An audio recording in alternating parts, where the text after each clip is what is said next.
The dinner rush at Rosie's Diner was finally winding down when Sarah Mitchell delivered the check to table 7. The customer, a man in an expensive suit who'd been working on his laptop between bites of meatloaf, barely glanced at her as she set down the bill. "Thank you for dining with us," Sarah said with her practiced smile, the one that hid her exhaustion. She'd been on her feet for 9 hours, and her 6-year-old daughter Mia was waiting at the neighbor's apartment, probably already asleep on Mrs. Chen's couch. The man nodded absently, still typing.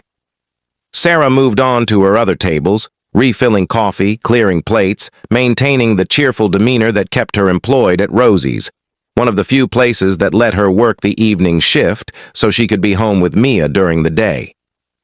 20 minutes later, the suited man stood and walked out without a word. Sarah approached table 7 to clear it and check the receipt. Her heart sank. The bill was $47.82. The tip line had a clear, decisive 0 written in black ink. Not even $1. Nothing. Sarah felt the familiar sting, not just of the lost money, but of the judgment it implied. She knew some customers assumed single mothers were failures, that waiting tables at 29 meant she'd made bad choices. They didn't know about her husband's death 3 years ago, the medical bills, the struggle to keep Mia fed and housed while working a job that barely paid minimum wage plus tips. She picked up the check holder, ready to move on. She couldn't afford to dwell on the bad tippers when there were other tables to serve. But something made her pause. The check holder felt heavier than it should. Sarah opened it again. Underneath where the receipt had been, hidden from view, was a business card and a folded piece of paper. The business card read, Robert Chen, CEO, Chen Capital Investments. The paper was a handwritten note. Dear Sarah, I apologize for the 0 tip, but I needed you to find this note, and I suspected you wouldn't look carefully if I'd left a normal tip. 3 hours ago, I watched you calm down a crying child at table 4 while his mother dealt with a work emergency. You entertained him with napkin origami until his mom was free. 2 hours ago, you noticed an elderly man at table 2 struggling to read the menu. You sat with him, read the options aloud, and made recommendations based on his dietary restrictions without making him feel embarrassed. An hour ago, you covered a coworker's table when she broke down crying in the back room. You served both sections without complaint. And 45 minutes ago, I overheard you on the phone during your break, telling your daughter that you couldn't afford the school field trip, but you'd make it up to her with a special homemade dinner instead. You kept your voice cheerful so she wouldn't know you were crying. I didn't come to Rosie's Diner for the food tonight, Sarah. I came because my assistant told me about a waitress who goes above and beyond for everyone, customers, co-workers, her daughter, while struggling to keep her own head above water. I came to see if the stories were true. They were. I'm offering you a position at Chen Capital as my executive assistant. Starting salary, $85,000 a year, full benefits, flexible hours that work with your daughter's schedule. You'll coordinate my appointments, manage communications, and help run my charitable foundation. You're probably thinking you're not qualified. You're wrong. I've had 5 executive assistants in 3 years, all had fancy degrees.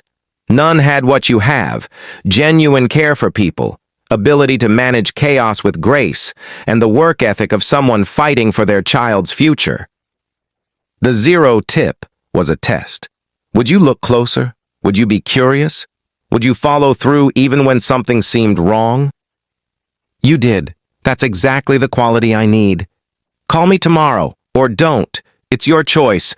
But know this, I'm not offering charity. I'm making a smart business decision. You have skills most people can't learn in any college.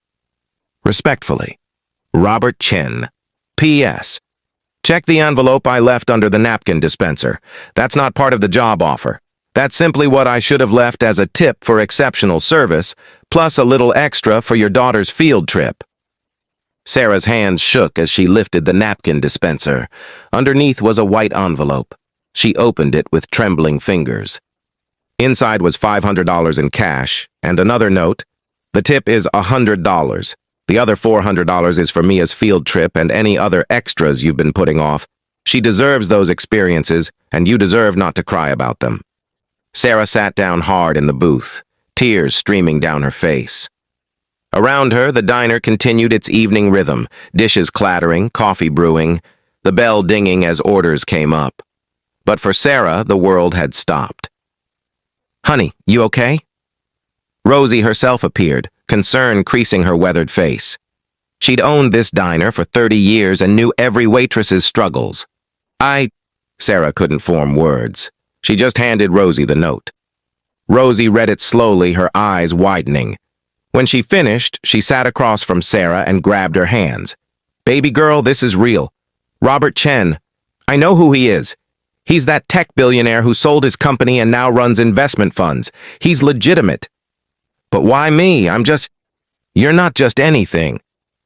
Rosie's voice was fierce. "You're the waitress who stays late when someone's struggling, who gives free meals to homeless people and tells me to take it from your tips, who makes every customer feel seen and cared for even when you're running on 4 hours of sleep. That's not just anything, Sarah. That's extraordinary. I don't have a college degree. I barely finished high school before I got pregnant.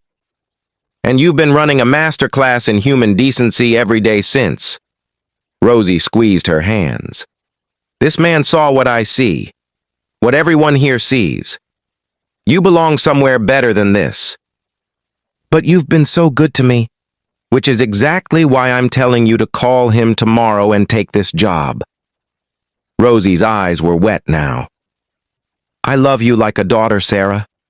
And like any mother, I want better for you than this. You deserve better hours, better pay, better everything." Sarah called the next morning, her stomach churning with nerves. Robert Chen answered on the second ring. "Mr. Chen, this is Sarah Mitchell from Rosie's Diner." "Sarah, I'm glad you called. Have you thought about my offer?" "I have, but I need to understand why me. Really?" Robert was quiet for a moment. "May I tell you a story? 25 years ago, I was a broke college dropout working 3 jobs, trying to send money home to my mother. I ate at a diner like Rosie's because it was cheap, and there was a waitress, older woman, probably 50, who noticed I was exhausted. She started giving me extra food, no charge. Told the manager I'd paid for it. Sarah could hear the emotion in his voice. One night I broke down and told her I was thinking about dropping out completely, going home, giving up on my business idea. She sat with me during her break and said something I never forgot. The people who are going to change the world aren't always the ones who had it easy. Sometimes they're the ones who fought so hard they learned what really matters." "She sounds wonderful," Sarah said softly. "She was. Her name was Dorothy. She died 5 years ago, and I never got to properly thank her for believing in me when I had nothing." Robert's voice strengthened. "But I can honor her memory by recognizing the same quality in others, by giving someone else the chance she gave me." "I see. Sarah, you have a gift for making people feel valued, for managing chaos, for seeing what needs to be done and doing it without being asked. Those aren't skills you learn in business school. They're qualities you earn through hardship and maintain through character. I need someone like that. My company needs someone like that." Sarah thought about Mia, about the field trips and school supplies and doctor visits she'd been putting off, about the future she wanted for her daughter, one where education was possible, where opportunities weren't limited by circumstance. "When would I start?" She could hear Robert smile through the phone. "How about Monday? That gives you time to give proper notice at Rosie's and arrange childcare. Speaking of which, our building has an on-site childcare program for employees. Mia can come to work with you until she starts school and be there after school. No extra cost." Sarah started crying again. Thank you so much." "Thank you for being exactly who you are, for showing me that Dorothy's legacy lives on in people like you." 6 months later, Sarah stood in Robert Chen's office, her office adjacent to his, coordinating his schedule while simultaneously managing grant applications for the Chen Foundation. Mia was in the building's childcare center, thriving in an environment with educational activities and new friends. Sarah had proven invaluable. Her ability to read people, to manage competing priorities, to make everyone feel heard, skills honed through years of waitressing, translated perfectly to executive assistance. Robert's business ran smoother than it had in years. But more than that, Sarah had helped him reimagine the Foundation's mission. Her insights into what struggling families actually needed, not what wealthy donors thought they needed, had transformed their giving strategy. "You know what I realized?" Robert said one afternoon as they reviewed Foundation proposals. "That zero tip was the best business investment I ever made." Sarah laughed. "You mean it was a calculated strategy?" "Partially. I knew you'd look closer if something seemed off. But mainly, I wanted to see if you'd still serve the next customer with the same care after receiving a zero tip. Most people would have gotten bitter, would have let it affect their service. And you went to table 9 and gave them the same excellent service you'd given me. That's when I knew for certain." Robert smiled. "Character revealed under pressure is character you can count on." Sarah's desk phone rang. She answered professionally, then covered the receiver. "It's the Children's Hospital. They want to meet about the Foundation's proposal to fund medical care for families in crisis." "Take the meeting," Robert said. "You know more about what these families need than I do." As Sarah scheduled the meeting, she thought about that night at Rosie's, the exhaustion, the disappointment of the zero tip, the shock of what she'd found underneath, how one moment had changed everything.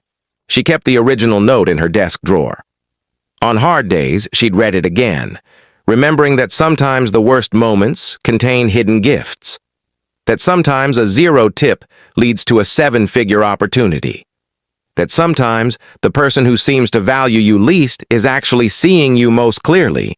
And she thought about Dorothy, the waitress she'd never met, whose kindness to a broke college student had rippled forward through decades, eventually reaching a struggling single mother who just needed someone to see her worth. "I'm meeting with the hospital next Tuesday," Sarah said, hanging up the phone. "And Robert? Thank you. For the job, yes, but more for teaching me that my years at Rosie's weren't wasted time. They were preparation." "Not preparation," Robert corrected gently. "Foundation. You didn't become qualified for this job despite being a waitress. You became qualified because of it. Never forget that." Sarah nodded, then returned to her work, coordinating meetings, managing crises, making sure everyone in Robert's orbit felt valued and heard, the same skills she'd used serving meatloaf at Rosie's, just in a different context. The billionaire had left a zero tip. But underneath that zero was an opportunity that changed not just Sarah's life, but her daughter's future and the lives of countless families the Foundation would help. Because sometimes, the thing that looks like rejection is actually recognition. Sometimes a zero contains everything. And sometimes a single mom waiting tables has more executive leadership skills than entire boardrooms of MBAs. She just needs someone willing to look beneath the surface to see it.